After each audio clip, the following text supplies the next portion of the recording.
originally crypto was set up as a peer-to-peer payment solution.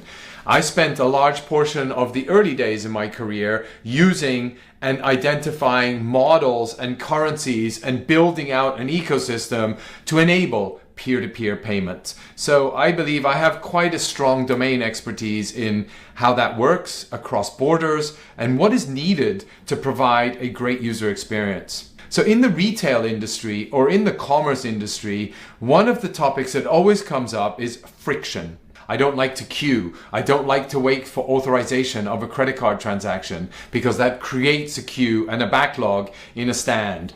I don't like too many clicks on an e-commerce site because, again, each time I need to do a click, I drop off users because it just builds out a remorse and psychologically creates a barrier for finally concluding a transaction. What we tried to do in all of my past was speed. It is super important to have fast confirmation of a transaction. Now, Bitcoin itself as a layer, as the blockchain, was too slow for that. You can't do that. A block gets mined every 10 minutes. And the innovation that was possible, even on the Bitcoin blockchain, was not adopted at Bitcoin.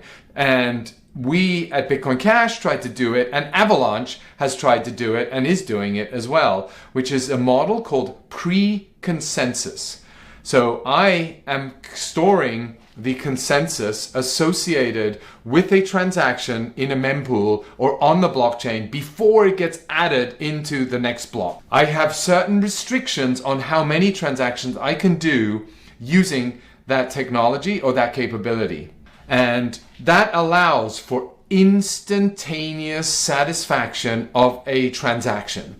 So I can, within a flick of a switch, on-chain, confirm a transaction even before it gets added into the next block and across the whole blockchain.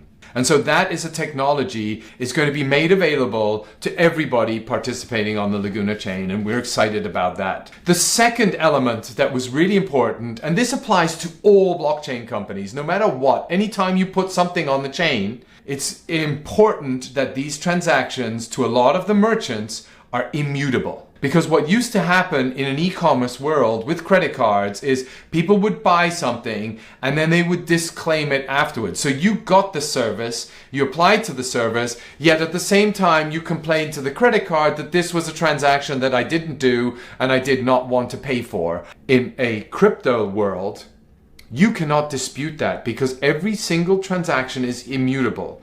You want to enjoy this service, you pay, it's locked, it's transferred, and it's immutable. And so you cannot claim that money back unless the retailer sends you that money back. And so that is ultimately a great step forward in terms of ensuring that retailers actually from the other end of the world can claim back their funds.